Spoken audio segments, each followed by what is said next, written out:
Aku, kamu, kita tak sama. Malam ini sunyi kembali menemaniku. Menunggu pesan balasan darimu yang tak kunjung didapatkan. Kembali ku menghela nafas untuk melihat bagaimana reaksimu setelah aku menerima ajakanmu untuk memulai hubungan yang baru, yang menyebabkan kata kita tercipta di antara kita. Detik ke detik, menit ke menit, jam ke jam. Akhirnya aku terima balasan darimu. Kau mengirimkan hanya dalam 4 kata. Apakah kau yakin menerimaku? Aku langsung jengkel bukan main. Dia menganggapku bermain-main atau sedang tidak percaya diri, ungkapku dalam batin. Kukirimkan saja balasan untuknya dalam sekejap mata. Apakah hal seperti ini bisa dibuat bahan candaan menurutmu? Bersama rasa tanya dan kejengkelan yang tersisa, aku langsung mengirimkan pesan itu. Untuk pertama kalinya, kamu langsung membaca pesan dariku. Bukannya membalas, kau hanya berdiam. Hingga sebuah dering panggilan darimu menyadarkanku. Tanpa ragu ku angkat panggilan itu. Shalom Mel, ucapku. Hening beberapa saat. Assalamualaikum El. Aku ganggu kamu enggak ya? Ucapmu. Aku sadar, di balik ketegasan nadamu, ada sedikit rasa ketegangan yang tersirat.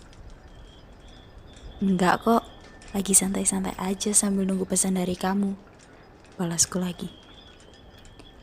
Oh, ya udah, syukurlah aku enggak ganggu kamu. Aku cuma mau memperjelas aja. Bukannya aku enggak percaya sama kamu. Aku cuma kaget saja. Orang seperti kamu bisa jatuh cinta sama aku yang jauh dari kata sempurna. Ucapmu. Kenapa harus tidak percaya diri sih? Senyummu, suaramu, tawamu, semua hal yang telah kamu tunjukkan kepada aku sebagai tanda perjuanganmu untuk mendapatkanku telah cukup untuk mendapatkan hatiku dan seluruh perasaanku hanya untukmu. Balasku dengan tenang. Setelah itu dirimu hanya diam 1000 bahasa. Hingga menit berikutnya, kau mencari topik baru. Menceritakan harimu dan aku juga sebaliknya. Menceritakan makanan apa yang kau sukai atau yang tidak kau sukai. Kau yang benci hujan dan aku yang menanti hujan. Hingga akhirnya kita melewati malam itu dengan penuh.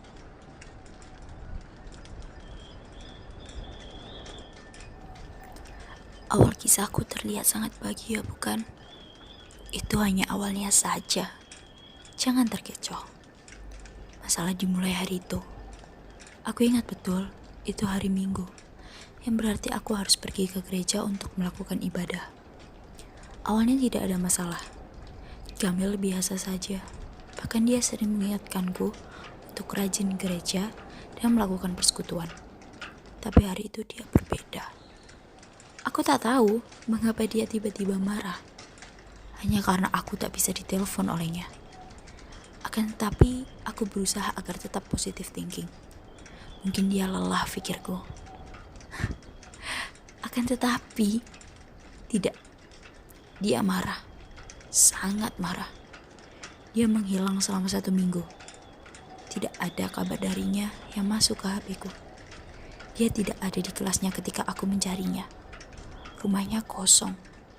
Dan ketika aku menanyakan dia kepada orang tuanya, mereka selalu menjawab, Kamel belum pulang. Marah, kecewa, sedih menghantuiku. Aku sangat resah. Yang bisa aku lakukan hanya menangis dan menangis. Aku tidak bisa tidur setiap malam. Mencoba mencerna apa kesalahan besar yang aku berbuat hingga dia seperti ini. Hingga setelah 1 minggu yang menghilang, satu notifikasi darinya masuk ke HP-ku. Bisa ketemu tidak? Isi pesannya. Langsung saja aku membalas.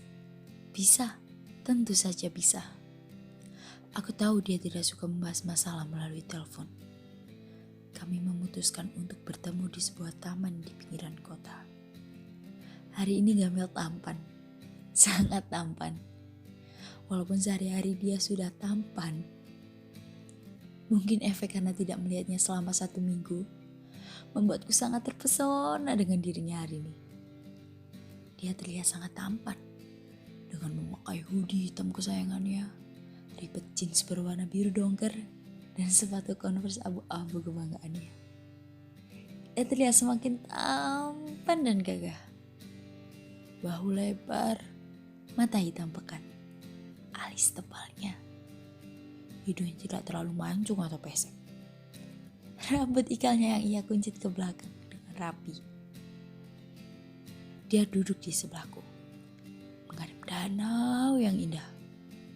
Sambil membawa minuman dan es krim favoritku, aku langsung memberikan senyum termanisku untuk dia.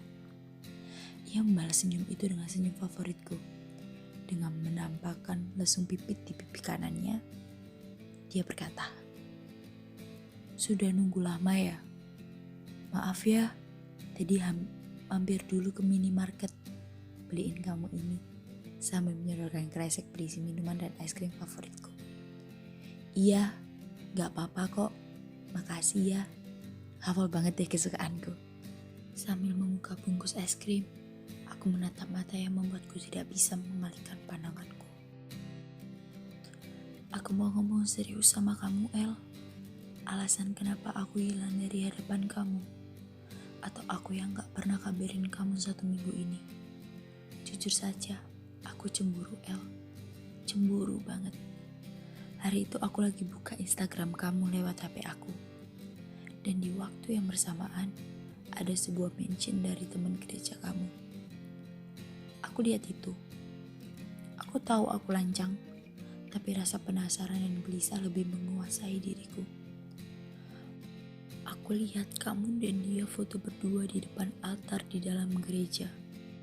Kamu tersenyum dengan sangat manis, seperti biasanya. Akan tapi itu yang membuatku sakit, El, ucap Gamel dengan jelas tanpa bertele-tele kepadaku. "Kenapa kamu gak cerita aja dari minggu kemarin? Kenapa gak mau terus terang? Kenapa kamu harus pergi selama 1 minggu ini?" balasku sambil mulai menangis dan menatap mata indahnya. "Karena aku beda sama kamu. Aku gak bisa paksain ego aku dan gak bolehin kamu foto sama laki-laki lain, El. Karena apa? Karena mungkin orang yang lagi foto sama kamu bisa aja jadi masa depan kamu, yang bisa megang tangan kamu dan ngucapin janji suci di depan altar berdua sama kamu," ucap Gamel dengan gambang. Aku melihat matanya mulai berkaca-kaca, menampakkan hal yang tak pernah kulihat dari seorang Gamel laksana samudra. "Mel, ketika aku sudah mantapkan hati aku buat menerima kamu hadir di setiap waktu dan hariku, aku percaya, Mel, gak ada kesalahan yang ku berbuat. Karena apa? Kamu berhasil membuat aku lebih ceria menjalani hari, lebih semangat untuk meraih mimpi. Dan terpenting, aku belajar untuk mencintai diri sendiri," ucapku kepadanya. Lantas ia menatap mataku dan langsung merangkulku dengan erat, seakan takut aku akan menghilang dari dekap hangat miliknya. "Sudah ya, Mel, jangan lagi dong nangisnya. Dijalani dulu aja," ucapku menenangkannya. "Zara, aku mau ngomong ke kamu," ucap Gamel serak. "Mau ngomong apa sih, Mel?" ucapku sambil mengeratkan pelukannya. "Elzara, I love you to the moon and back," ucap dia lantang seakan meneriakkan kepada dunia bahwa aku ini miliknya. Hari itu senja menemani aku dan Gamel hingga akhir. Tidak ada lagi perdebatan atau rahasia yang disembunyikan. Mungkin kalian mengira ini sudah ending ceritaku dan Gamel, bukan? Kalian salah besar. Ini baru awal, di mana aku merasakan sakit yang mendalam, duka yang tak kunjung reda, cinta yang hilang, kekecewaan yang menghantam. Setelah kejadian di danau, aku dan Gamel tidak pernah berdebat selama 6 bulan. Hubungan aku dan dia baik-baik saja. Indah. Hanya ada kata gembira, tanpa adanya orang ketiga. Hingga akhirnya hari itu tiba. Hari yang mengubah kisah indahku dan dia berubah menjadi kisah lara yang menyiksa. Gamel adalah seorang yang sangat taat beribadah. Sebisa mungkin dia akan sholat 5 waktu. Kalaupun dia tidak melakukan sholat, itu pasti karena alasan mendesak atau dia sedang sakit. Ia mengikuti salah satu perkumpulan di masjid dekat rumahnya. Aku ingat, waktu itu sedang bulan Ramadan, di mana ia sedang disibukkan dengan mengaji bersama dan terbangan di masjid dekat rumahnya itu. Di pertengahan bulan Ramadan, aku merasa ia berbeda. Itu semua karena ia yang mulai lama membalas chatku. Tidak mau ditelepon, susah untuk diajak bertemu. Mungkin kalian merasa aku seperti anak kecil, bukan? Tidak, aku tidak berlebihan. Karena aku sangat mengenal Gamel. Ia paling tidak bisa untuk tidak bertukar kabar denganku. Dimanapun, kapanpun, dia selalu berusaha agar memberiku kabar atau sekedar pesan singkat. Akhirnya hari raya Idul Fitri pun tiba. Waktu itu, setelah mengumpulkan seluruh tekadku, aku memilih pergi ke rumah Gamel sekaligus untuk bersilaturahmi. Aku cukup dekat dengan kedua orang tuanya. Jam 10 pagi, aku sampai di depan rumahnya. Dari luar gerbang, aku bisa melihat halaman depan rumah Gamel yang sangat asri, serta ditumbuhi berbagai macam bunga dan tanaman hijau lainnya. Akan tetapi, pemandangan di depan rumah itu membuatku terkejut bukan main. Tidak, bukan halaman yang sangat cantik itu, tetapi Gamel yang sedang berpelukan mesra dengan seorang perempuan kecil dan manis. Dari tempatku, aku melihat perempuan itu menangis, sedangkan Gamel memberikan pelukannya yang sangat nyaman dan hangat untuk menenangkan perempuan itu. Aku memberanikan diriku untuk memasuki halaman rumahnya. Shalom, aku memberi salam dengan sopan. Ternyata perempuan ini alasan kamu menjaga jarak dariku akhir-akhir ini, Mel. Aku gak nyangka ya kamu bisa sejahat ini sama aku. Ucapku sambil menundukkan kepala dan mulai menangis. Sakit sekali rasanya saat itu. Seperti dibalikan 180 derajat keadaan hatiku. Sangat hancur. Memori indahku dengan dia mulai berputar satu persatu seperti kaset yang rusak. Tak pernah sekalipun aku berpikir Gamel akan menyakitiku seperti ini. El, aku bisa jelasin semuanya, ucap Gamel terbata-bata seraya berjalan mendekatiku. Semakin ia mendekat, aku semakin mundur. Aku gak perlu penjelasan apapun, Mel. Kamu mau kita pisahkan? Baik, akan aku kabulkan.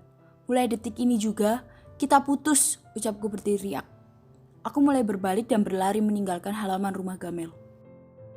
Tiba-tiba hujan turun sangat deras. Aku terjatuh. Kedua lututku berdarah. Perih, sangat perih. Seperti keadaan sore hari itu. Tiba-tiba sebuah mobil melintas. Aku tahu itu mobil orang tua Gamel. Mobil itu berhenti tepat di sampingku. Gamel turun seraya membawa payung. Percuma saja, toh aku juga sudah basah, ucapku sinis kepadanya. Dia hanya diam menatapku. Aku melihat matanya berkaca-kaca seperti sudah siap menangis. Kemudian ia berusaha membantuku berdiri dengan menyentuh tanganku. Langsung saja aku tepis kasar tangannya. Ayo berdiri, El. Kamu sudah basah semua. Nanti sakit. Lututmu juga sobek. Ayo aku obati di dalam mobil ya, ucapnya liris akan lelah dengan tingkahku. Apa pedulimu, Mel? Kata kita telah terganti, Mel. Sudah hilang. Jadi menyingkirlah dalam hidupku dan jangan seolah kamu yang paling tersakiti di sini, ucapku teriak kepadanya. Aku langsung berdiri sambil berjalan tertati-tati. Tiba-tiba Gamel berlari dan memelukku dari belakang. Ia melepaskan payungnya tadi.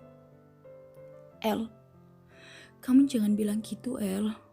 Kamu tahu gimana sayangnya aku sama kamu, ucap Gamel. Bersamaan dengan kalimat itu, aku mendengar isak tangisnya. Lantas aku berbalik. Mel, kamu tahu aku kan? Semenjak kamu membuat orang ketiga masuk ke hubungan kita tak lagi sama, dan kata kita akan mulai perlahan sirna, ucapku sambil ikut terisak kembali. El, aku tahu aku salah. Setidaknya dengerin penjelasan aku dulu ya. Ayo naik ke mobil dulu. Nanti kita obatin lututnya ya, El, ucap dia. Aku pun luruh mendengar suara lembutnya itu. Refleks kepalaku mengangguk. Gamel berhenti tepat di sebuah minimarket. Ia turun untuk membelikan aku plester dan obat merah yang digunakan untuk mengobati lututku. Aku obatin ya lututnya. Ini kamu sambil makan es krim, biar gak kerasa sakitnya, ucap dia. Aku hanya terdiam dan menikmati es krim yang dibelikannya untukku. Setelah selesai mengobati lututku, ia kembali duduk ke posisi semula. El, kamu tahu kan kenapa aku ngelakuin hal kayak gitu? Tahu, itu nyakitin kamu. Tapi aku ngelakuin itu karena aku mau kamu dapet yang lebih dari aku. Mungkin kamu bingung, tapi aku sadar, El, kita gak mungkin bersatu. Ngelepas kamu gak pernah sekalipun ada di dalam kamusku. Akan tapi, semenjak kejadian di Nanau, aku berpikir berbeda. Gimana kalau hubungan ini sia-sia? Gimana kalau cuma aku yang cinta? Gimana kalau kamu dapat orang baru yang seagama? Apa yang bisa aku lakuin? Oleh karena itu, aku membawa orang baru di hubungan kita, El, supaya bisa membantu aku melepaskan kamu dan mengikhlaskan kamu, ucap Gamel. Gamel kembali terisak. Aku hanya bisa diam menatap keluar jendela. Tanpa aku sadari, air mataku juga turut ikut menetes. Mel, aku tahu kamu bermaksud baik. Tapi, kenapa kamu selalu membuat keputusan sendiri? Apakah aku gak berhak dalam memberi pendapatku dalam hubungan ini, El? Apa aku gak penting, Mel? Balasku lirih. Kamu penting, El. Tapi hubungan kita akan sia-sia. Dan semakin lama, nanti akan semakin sulit untuk melepaskan kamu, El, ucap Gamel. Aku hanya diam tidak bersuara. Akhirnya Gamel memutuskan untuk mengantarkanku pulang, dan dalam perjalanan pulang hanya sunyi yang mengisi. Menjak kejadian itu, aku tetap berhubungan baik dengan Gamel. Kita menjadi sahabat. Gamel tidak meneruskan hubungannya dengan perempuan yang kutemui kala itu. Dia memilih untuk meneruskan dan fokus kepada sekolahnya. Mungkin kalian berpikir, kenapa aku semudah itu untuk bangkit? Tidak, kalian salah besar. Untuk aku kembali ke titik ini perlu usaha yang besar. Aku sempat depresi, menangis setiap malam, menyakiti diri sendiri, dan sampai akhirnya kedua orang tuaku memutuskan bahwa aku ke psikiater untuk ditangani. Tapi di balik itu semua, aku menjadi lebih dekat dengan Tuhanku. Mempunyai seorang sahabat yang tak mungkin meninggalkanku, dan aku sadar bahwa semua rencana Tuhan pasti yang terbaik. Seperti kata Gamel waktu aku dan dia masih berpacaran. Ketika Tuhanmu dan Tuhanku mempertemukan kita berdua, pasti ada rencana indah di balik itu semua, walaupun terselip beberapa duka atau bahkan kata berpisah.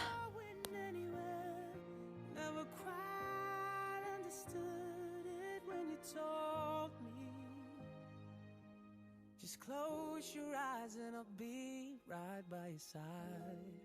'Cause memories don't say goodbye.